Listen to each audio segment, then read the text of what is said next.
Chers passagers, ici votre commandant de bord. J'espère que vous avez fait un bon voyage. Le commandant Stefan Rasmussen a toujours été un passionné d'aviation. J'ai eu envie de voler dès mon enfance. Après avoir appris à piloter dans l'armée de l'air, il entre chez Scandinavian Airlines. Il semblait adorer son métier. Le 27 décembre 1991, il est aux commandes d'un DC-9 dernier cri.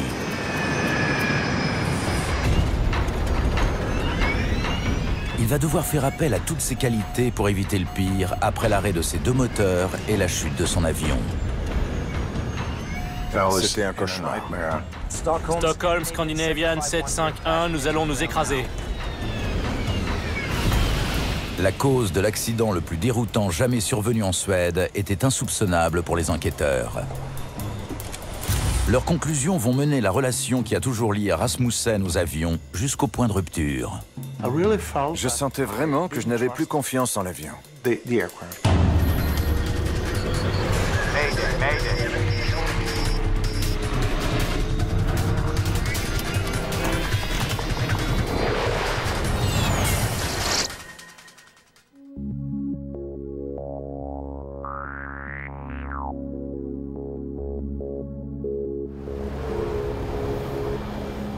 Deux jours après Noël, l'aéroport de Stockholm-Arlanda est recouvert de neige, de boue et de glace. Les passagers qui embarquent sur le vol Scandinavian Airlines à destination de Copenhague trouvent la cabine très inconfortable. Il faisait très chaud quand on est entré. Le chauffage avait fonctionné pendant la nuit. Quand les passagers sont arrivés, ils ont voulu ôter leurs vestes et leurs chaussures. C'était un vrai sauna.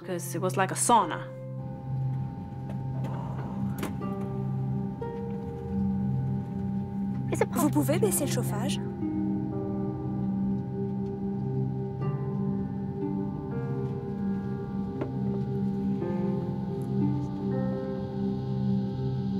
Ulf Cedermark, 34 ans, fait partie de la compagnie depuis 4 ans. Il est copilote sur ce vol. Il neigeait un peu. Il faisait juste en dessous de zéro. Il y avait un léger vent. Nous devions aller à Copenhague, puis à Varsovie, puis de nouveau à Copenhague, et enfin à Barcelone. Une longue journée de travail. Le pilote danois Stefan Rasmussen vient d'achever la visite pré-vol extérieure. Ce matin, c'est lui qui est aux commandes.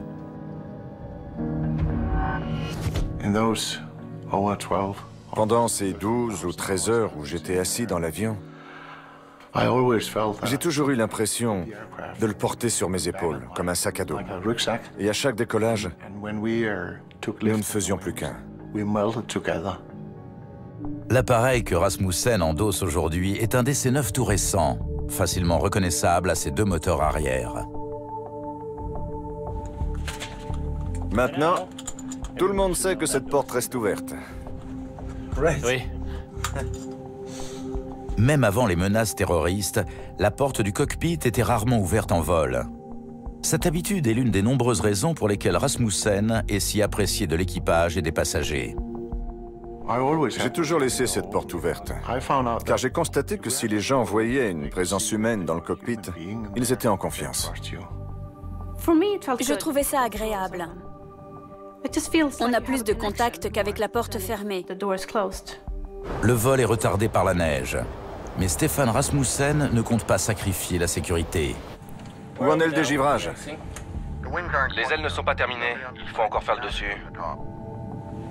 Merci. À la demande du commandant, les équipes au sol ont déjà dégivré l'avion une fois. Elles font maintenant un second passage. Ça s'est prolongé. Ils avaient du mal à déneiger le dessus des ailes. On avait donc un peu de retard pour rejoindre notre piste. Pour le commandant de bord, Per Holmberg, pilote sur DC-9 dans la même compagnie, ce retard relève de la routine. Il voyage comme passager et doit assurer un vol plus tard dans la journée. Chers passagers, ici votre commandant de bord. J'espère que vous avez passé un bon Noël. Nous faisons déblayer la neige qui est tombée cette nuit sur les ailes, et ensuite nous pourrons décoller pour des latitudes plus clémentes. J'ai sélectionné nos meilleures hôtesses pour s'occuper de vous. Nous vous souhaitons un agréable voyage.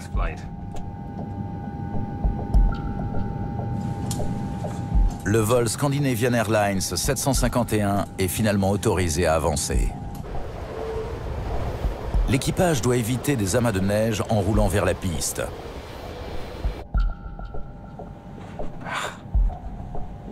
Vous auriez pu enlever la neige. Non, ce serait trop facile. Roulons point d'arrêt, piste 08. Bien reçu, Scandinavian 751. Autorisé décollage, piste 08. Aérofrein. Armé. Autobreak, décollage désarmé. Piste sélectionnée.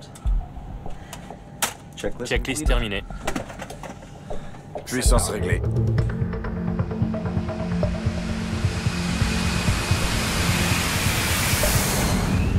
Malgré les conditions hivernales, le décollage se passe bien. V1, rotation.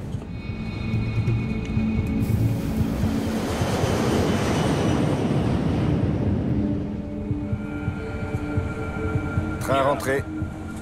Train rentré.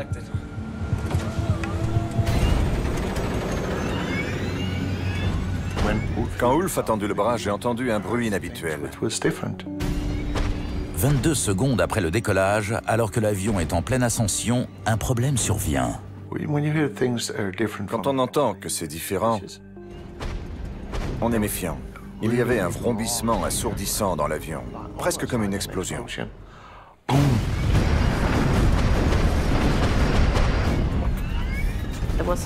Il y a eu une autre détonation. J'étais surprise, je n'avais jamais entendu ça. À l'évidence, le bruit provient du moteur droit. C'est sérieux. Je crois qu'on a un pompage.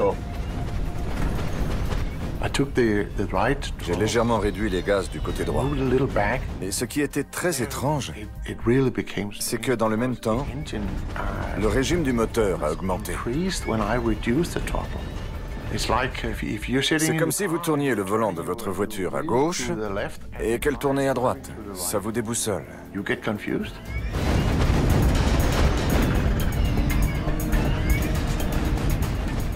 On n'est pas censé appeler le cockpit à cet instant, mais je devais parler au commandant de bord. Stefan Rasmussen ne répond pas à l'appel. Il est trop occupé à essayer de comprendre ce qui arrive à son avion. Je ne voyais rien de suspect sur mes instruments. Ils indiquaient des valeurs stables et normales. Mais j'entendais toujours ce vrombissement incessant. Il cherche des signes d'attentat ou de défaillance structurelle. J'ai vérifié la pression de la cabine. Parce que quand une bombe explose, ou quand une porte cargo est arrachée, cela entraîne une décompression. La pression de la cabine reste stable. Votre ceinture. Mais l'équipage a une autre inquiétude. Ça fumait et ça sentait le brûler. Qu'est-ce qu'on fait? À seulement 200 pieds d'altitude, la situation s'aggrave. Le moteur droit s'arrête. Après un peu plus d'une minute de vol, le moteur de droite s'est arrêté.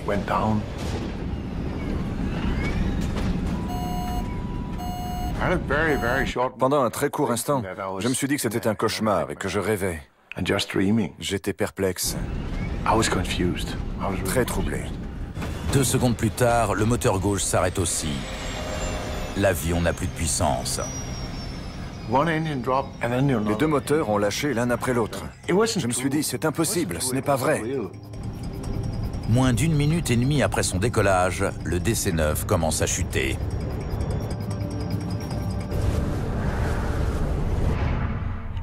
C'était le silence complet.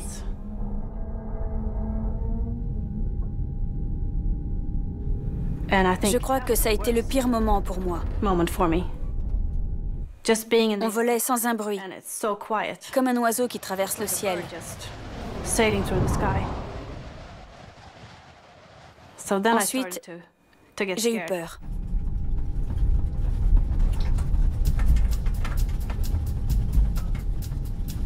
Rallumage. Quand les pilotes tentent de relancer les moteurs, les choses empirent. Le réacteur gauche s'embrase. J'ai vu que la température des gaz d'échappement montait en flèche. Le maximum est de 680 degrés Celsius et elle a dépassé les 800 degrés. Un incendie moteur pourrait gagner le reste de l'avion. Je tire? Si le copilote actionne les extincteurs du moteur gauche, il sera impossible de le relancer.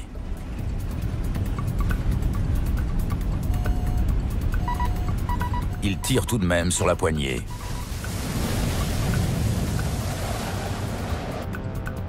De son siège, le commandant Holmberg voit que l'équipage est en difficulté.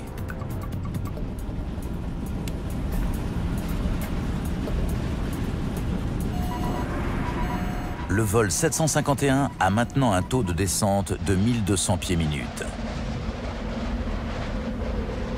Mais les contrôleurs aériens de l'aéroport de Stockholm ignorent que l'avion est en détresse.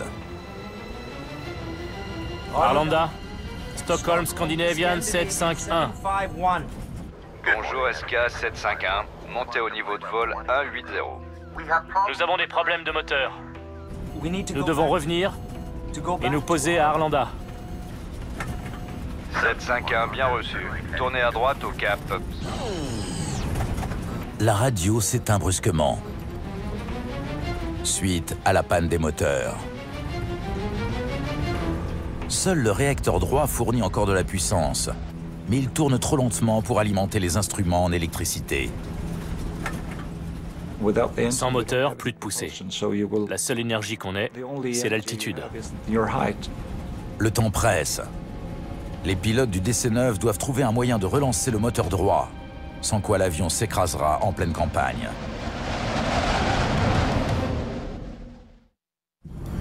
Le vol Scandinavian Airlines 751 continue sa descente de 20 pieds par seconde. Je peux aider? Le commandant Holmberg, qui a embarqué en tant que passager, se joint à l'équipage. Il est venu dans le cockpit pour nous proposer son aide. Je ne crois même pas avoir dit oui. J'ai juste dit « lance l'APU ». Si le groupe auxiliaire de puissance démarre, la radio et les instruments fonctionneront à nouveau. Je lui ai tendu la checklist d'urgence et je me suis concentré sur le vol pour m'assurer qu'on maintenait notre vitesse, notre altitude et qu'on gardait les ailes à plat.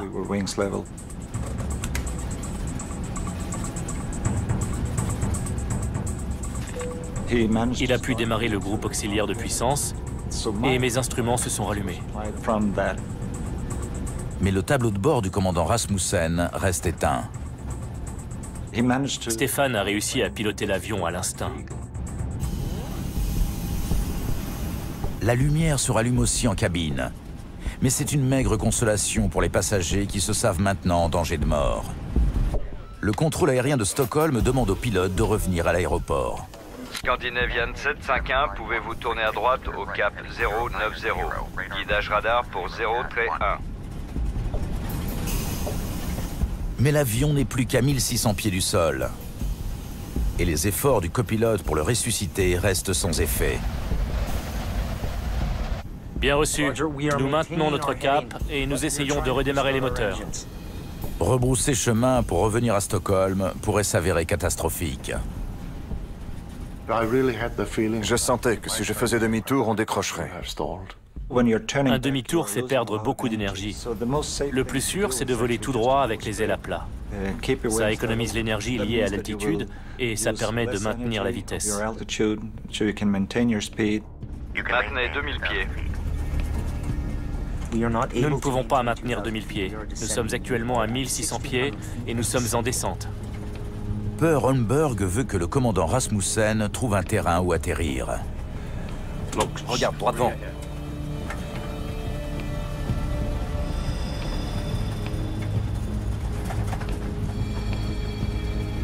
Regarde devant toi. Il criait à Stéphane, regarde devant et surveille ta trajectoire. On va atterrir en urgence.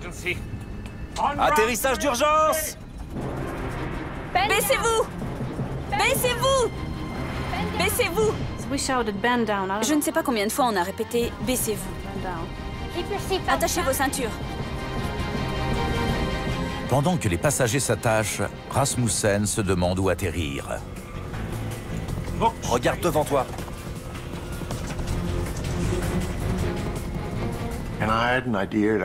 Et j'ai eu l'idée de voler jusqu'à la mer Baltique, qui était gelée à cette époque de l'année. Ça aurait fait une excellente piste. Mais sans pouvoir rien faire, il voit son appareil glisser au-dessus d'une forêt dense. J'ai vu cette zone verte. J'ai aperçu un petit point clair au milieu de la forêt. Mais ça semblait vraiment juste. Tourne à droite! À droite! À 500 pieds d'altitude, le commandant Rasmussen cabre l'avion pour le ralentir, espérant amortir l'impact avec le sol. La cime des sapins paraissait très souple. Je m'en suis servi comme d'un oreiller. J'abaisse le train? Oui, sors-le! Mettez la tête sur les genoux.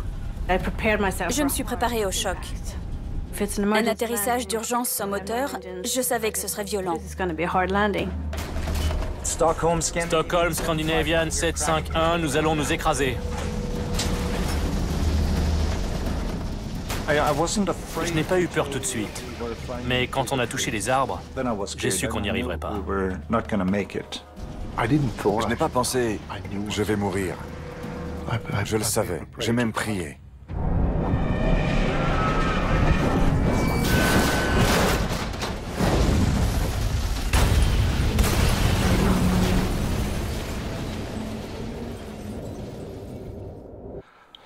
Et un instant plus tard, nous étions dans un univers étrange.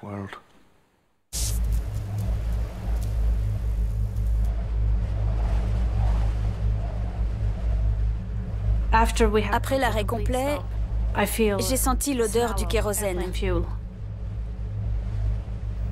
me suis dit, on va sauter. J'ai regardé autour de moi et j'ai vu la neige. Il y avait un trou dans le fuselage, juste en face de la cuisine arrière, et on pouvait sortir par là.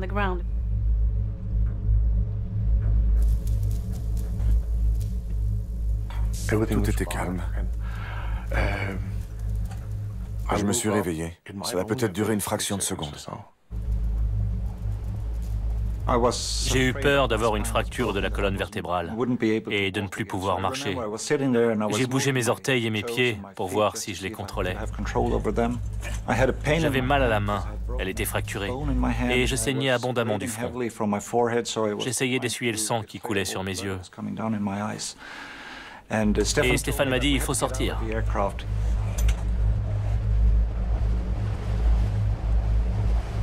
Les pilotes craignent que l'avion ne prenne feu après avoir creusé un sillon de 125 mètres de long dans la forêt de pins.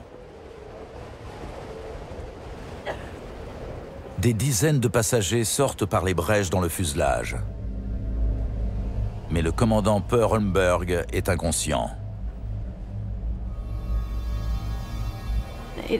Tout est allé si vite que personne n'a compris ce qui se passait.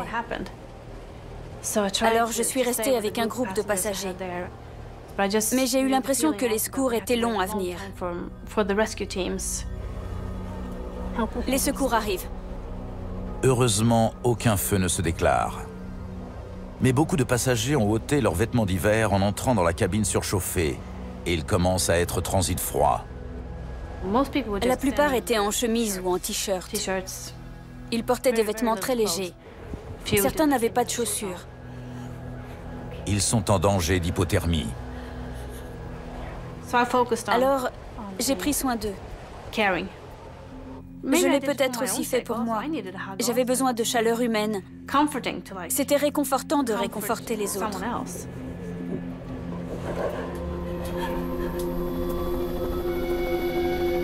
L'épave du vol Scandinavian Airlines 751 est à 15 km au nord-est de l'aéroport de Stockholm-Arlanda.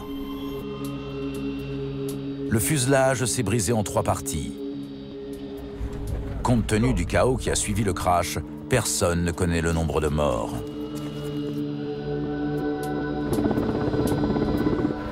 Les secours arrivent en quelques minutes et prennent en charge les survivants.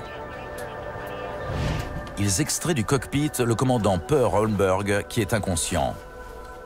Il a heurté la cloison du cockpit lors de l'impact, puis il a glissé jusqu'au sol. Il était bien amoché. Il s'est coupé une paupière et fracturé la clavicule. Son épaule était devant lui.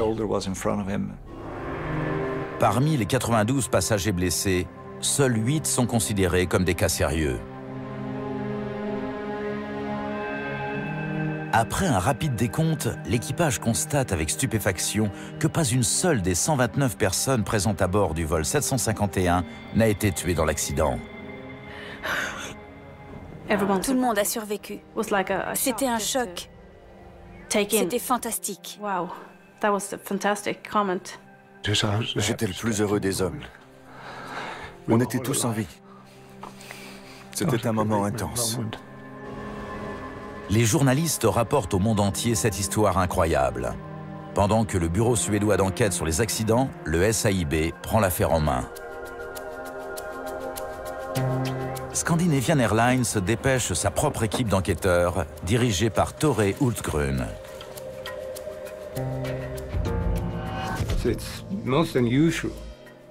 Il est très rare qu'un avion s'écrase dans les bois et que tout le monde survive.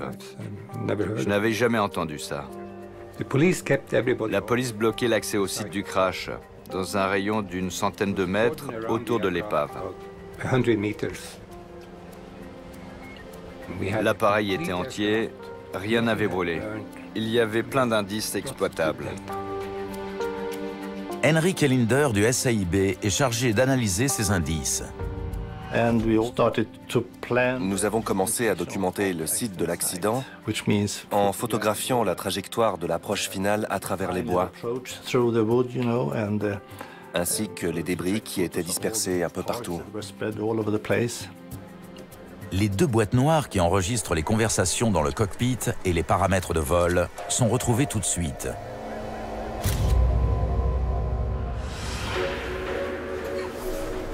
Les enquêteurs questionnent les rescapés qui leur racontent tous la même histoire. Dites-moi ce que vous avez vu et entendu. Des déflagrations ont retenti peu après le décollage. De la fumée a envahi la cabine. Les 2 réacteurs se sont finalement arrêtés et l'un d'eux s'est enflammé. Un biréacteur n'est vraiment pas censé perdre ses 2 moteurs simultanément. Les turboréacteurs Pratt et Whitney sont envoyés dans un atelier de Scandinavian Airlines pour y être inspectés de plus près. Les enquêteurs sont impatients de parler au commandant Rasmussen. Mais la compagnie réserve ses premières déclarations aux médias. Première question, qu'avez-vous pensé quand les moteurs se sont arrêtés? Ça prendrait une éternité de tout vous raconter. Normalement, les témoins clés, comme l'équipage, doivent être mis en quarantaine jusqu'à ce qu'ils rencontrent les enquêteurs. Les médias européens présentent le commandant Rasmussen comme un héros qui a réussi à poser un DC-9 sans moteur. Mais les enquêteurs n'excluent pas que lui-même ou son copilote ait pu commettre des erreurs qui soient à l'origine de l'accident. L'honneur et la gloire reviennent toujours au commandant de bord, mais les mésaventures aussi.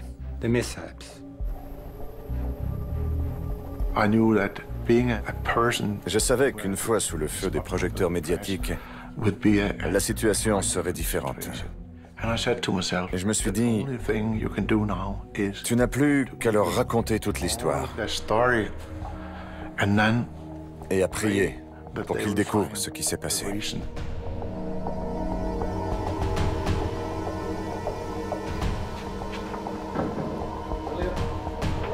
Lars Lindberg est enquêteur délégué de la SAPA, l'association suédoise des pilotes de ligne.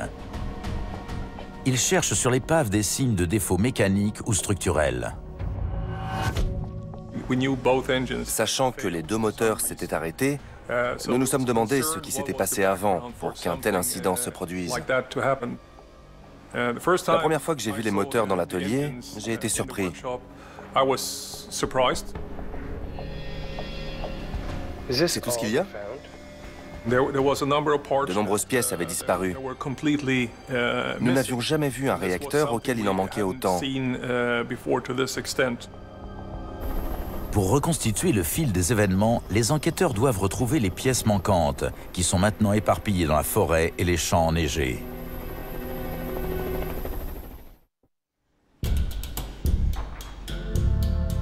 Un examen minutieux des moteurs du DC-9 permet de recenser toutes les pièces qui leur font défaut.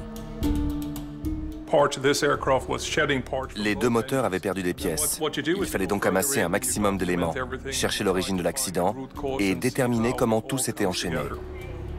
Les pièces manquantes pourraient expliquer pourquoi les deux moteurs ont cessé de fonctionner à quelques secondes d'intervalle. Mais elles peuvent être n'importe où le long du trajet de 15 km effectué par l'avion. Il faut les retrouver. Grâce à l'enregistreur de paramètres de vol, les enquêteurs retracent l'itinéraire du DC-9 pour voir où les pièces auraient pu tomber.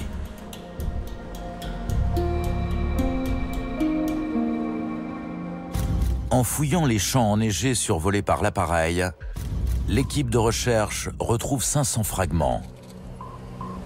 Une infime partie de ce qui a disparu. Beaucoup sont très endommagés. Certaines des aubes en titane semblent avoir pris feu.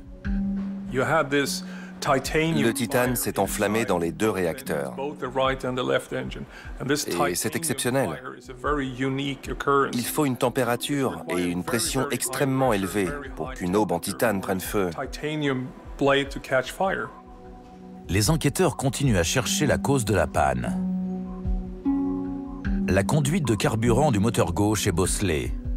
Elle a été heurtée et sectionnée par une pièce métallique qui a traversé le réacteur à haute vitesse. Cette pièce s'est détachée. Elle a rompu la conduite de carburant et le kérosène s'est répandu sur le moteur chaud. À l'évidence, le moteur se désintégrait en vol. C'est sérieux. Cette découverte explique l'incendie du moteur gauche et le fait que de nombreuses pièces aient été retrouvées si loin du site du crash. Mais il reste à déterminer pourquoi les réacteurs se sont disloqués. Les passagers et l'équipage vont apporter un indice crucial. Ils ont tous entendu une série de déflagrations avant que le moteur gauche s'enflamme. L'enregistreur phonique confirme leur déclaration. On entend ces bruits au moment où les dégâts surviennent, comme l'indique l'enregistreur de paramètres de vol.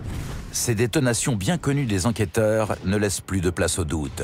Les moteurs ont été victimes d'un pompage juste après le décollage. Les réacteurs ont besoin d'un flux d'air constant pour fonctionner. Plusieurs turbines propulsent l'air à travers différents étages de compression. Mais quand le flux est interrompu, le carburant situé à l'arrière des moteurs s'enflamme et reflue vers l'avant. C'est le pompage. Il y a des cas plus ou moins sévères, et ça peut parfois causer l'arrêt total du moteur. C'est sérieux. Ce pompage était très violent. Très rapidement, l'avion s'est retrouvé avec deux moteurs impossibles à redémarrer qui ne fournissaient plus de poussée. Ce n'était plus qu'un planeur géant.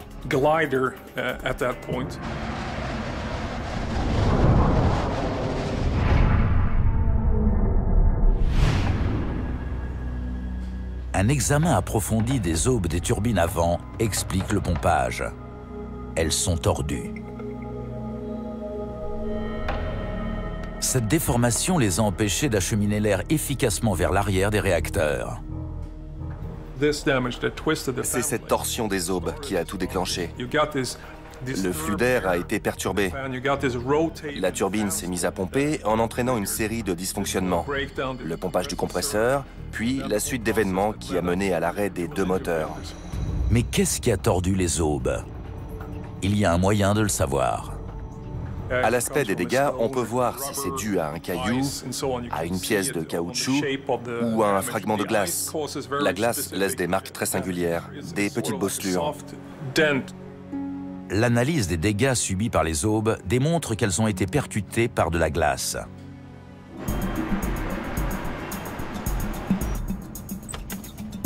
Maintenant, les enquêteurs veulent savoir d'où venait cette glace. Le bulletin météo des 24 heures qui ont précédé le crash. Ils savent qu'il a plu et neigé sur Stockholm quelques heures avant le décollage du vol 751. La température oscillait autour de 0. Il y avait eu du crachin, de la neige et de la pluie dans la matinée. Ils apprennent que l'avion était arrivé de Zurich la veille au soir avec un niveau de carburant supérieur à 50%. Ils avaient beaucoup de carburant dans les ailes en prévision d'un éventuel déroutement. La température du kérosène avoisinait les moins 20 degrés Celsius. Cette nuit-là, les conditions étaient propices à la formation de glace transparente sur les ailes. Il y avait du carburant très froid sur la face supérieure de l'aile. La température a chuté pendant la nuit, il a neigé, puis plu, puis à nouveau neigé, et ça a formé un millefeuille. De la glace, de la neige fondue, et au-dessus, de la neige fraîche. Il y en avait une dizaine de centimètres sur les ailes le matin. La responsabilité du dégivrage incombe en dernier ressort au commandant de bord. Rasmussen est formel, il savait que les ailes étaient couvertes de neige. Les enquêteurs se demandent s'il a tout fait pour s'assurer que son avion était totalement exempt de glace. Le pilote affirme qu'il a demandé aux techniciens un dégivrage complet. J'ai fait le tour de l'avion. Il était couvert de givre. Voyant qu'il restait du givre sur les ailes, le chef d'équipe a ordonné à ses hommes de faire un second passage. J'étais convaincu que l'avion était prêt. Et lui aussi en était sûr. Où en est le dégivrage? Les ailes ne sont pas terminées. Il faut encore faire le dessus. L'enregistreur phonique confirme les déclarations du pilote. Ils ont bien nettoyé sous les ailes? Oui, oui. Ils ont fait un passage, ils ont regardé le résultat, et ils ont passé une deuxième couche. Au total, 850 litres de dégivrant ont été pulvérisés sur l'avion. Mais peut-être n'était-il pas assez concentré pour faire fondre l'épaisse couche de glace qui s'était formée sur les ailes pendant la nuit. Des techniciens analysent des échantillons du fluide utilisé sur le DC-9. Rien de concluant.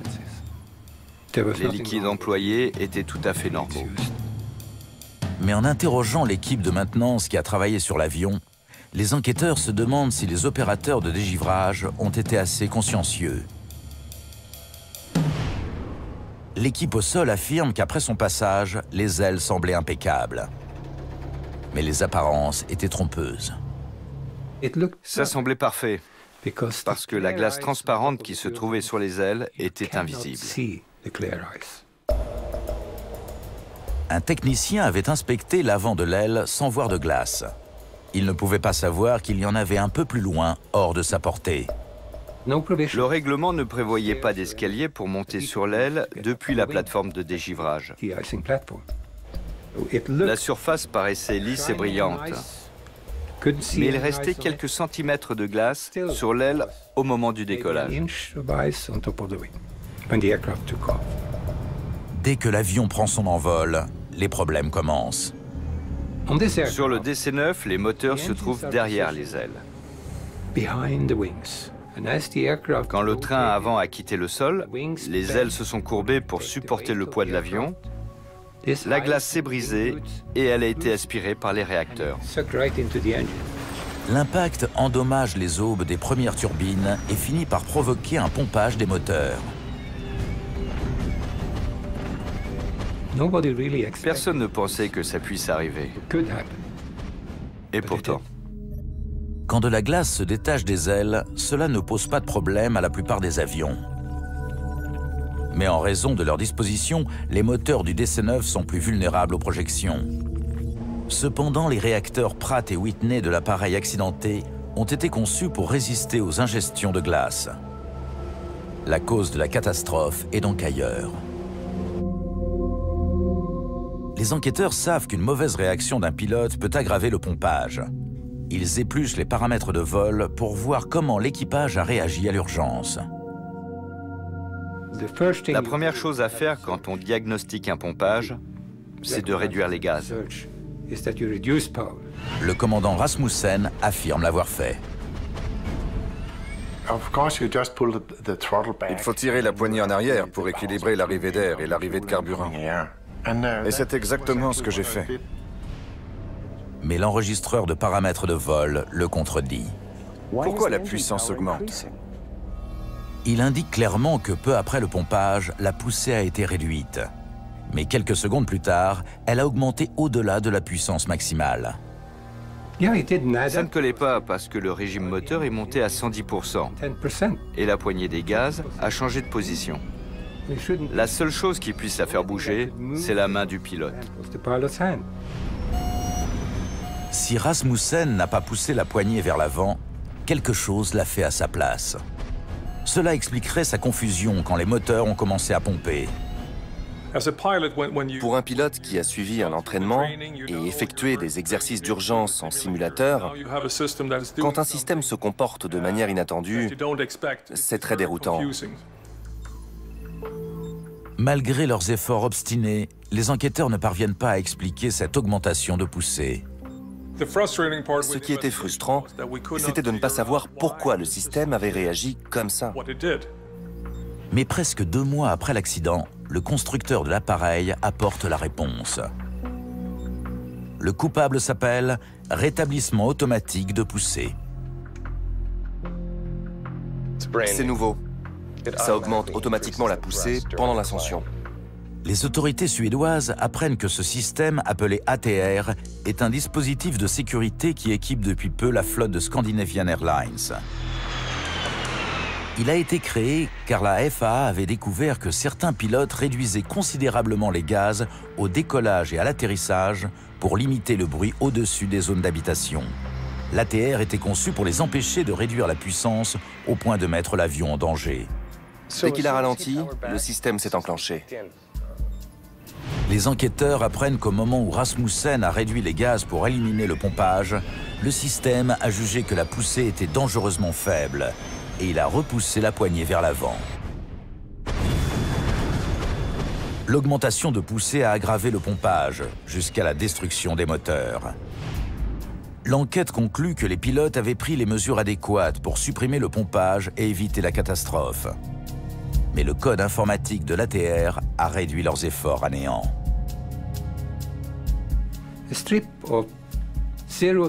Une suite de 0 et de 1 a fait bouger la poignée des gaz. Les moteurs qui pompaient parce qu'ils recevaient déjà trop de carburant en ont reçu encore plus. Et en l'espace de quelques secondes, ils ont tous les deux été totalement détruits.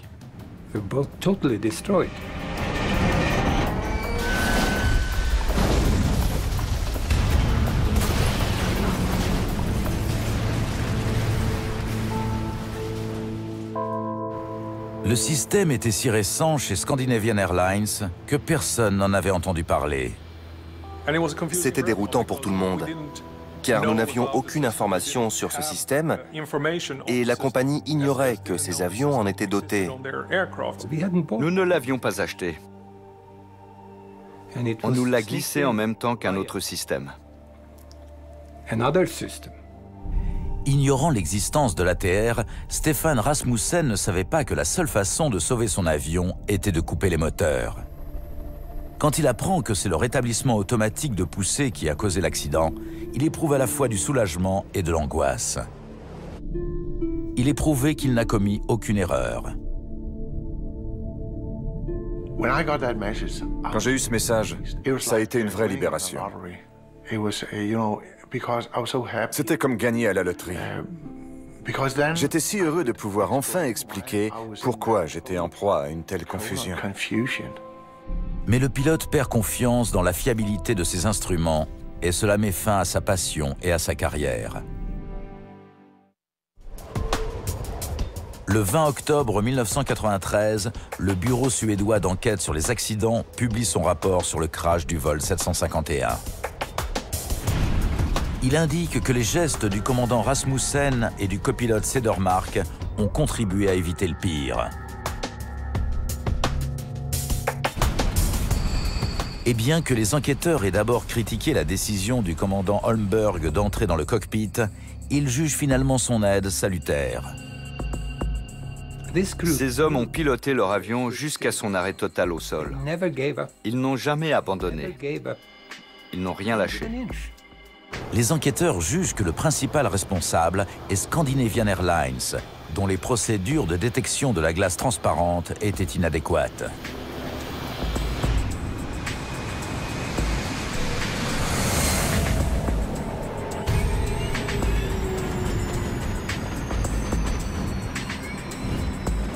Je crois qu'on a un pompage.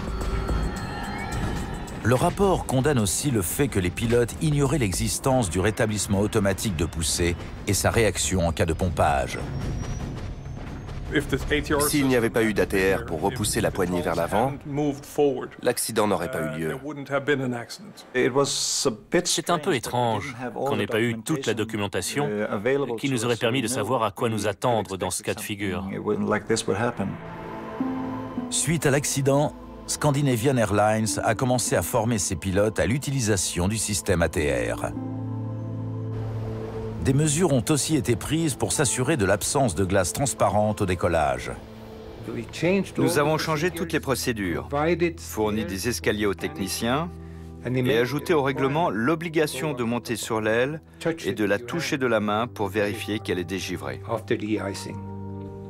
Après sa convalescence, le copilote Ulf Cedermark est remonté dans le cockpit. Je n'ai pas eu l'impression que je ne serais plus capable de piloter un avion. Quoi qu'il arrive, je sais que je peux encore voir les choses telles qu'elles sont. J'aime toujours mon métier, et si un problème survient, je peux y faire face. Mais le retour de Stefan Rasmussen a été beaucoup plus difficile. Puissance réglée. J'ai vu un psychologue très qualifié et nous avons parlé de mon aptitude à revoler. Il savait que ce serait une décision difficile. Train rentré.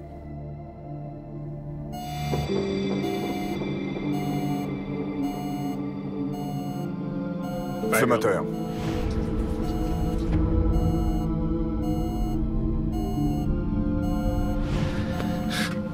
Malgré des heures de simulateur, Rasmussen n'a pas repris confiance en son avion. Désolé. En situation de crise, il faut qu'il y ait une parfaite osmose entre l'homme et la machine. Je sentais vraiment que je n'avais plus confiance en l'avion. Les pilotes s'estiment souvent responsables de tout ce qui se passe mal. Ils sont couverts de gloire, mais endossent trop de responsabilités. Avec une aide psychologique adaptée, près de 90% des pilotes impliqués dans un accident arrivent à revoler. Mais bien que le commandant Rasmussen ait suivi un traitement, sa carrière s'est achevée avec le crash du vol 751. Prendre la décision d'abandonner mon métier de pilote, c'était comme contempler la femme de ma vie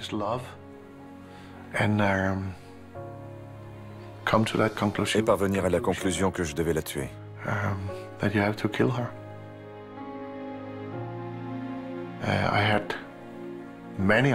J'ai vécu de nombreux moments de bonheur à bord d'un avion.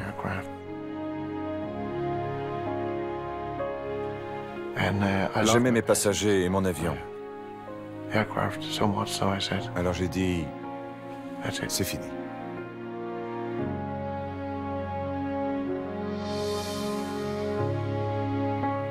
Je ne l'ai jamais regretté. Je crois que j'ai bien fait.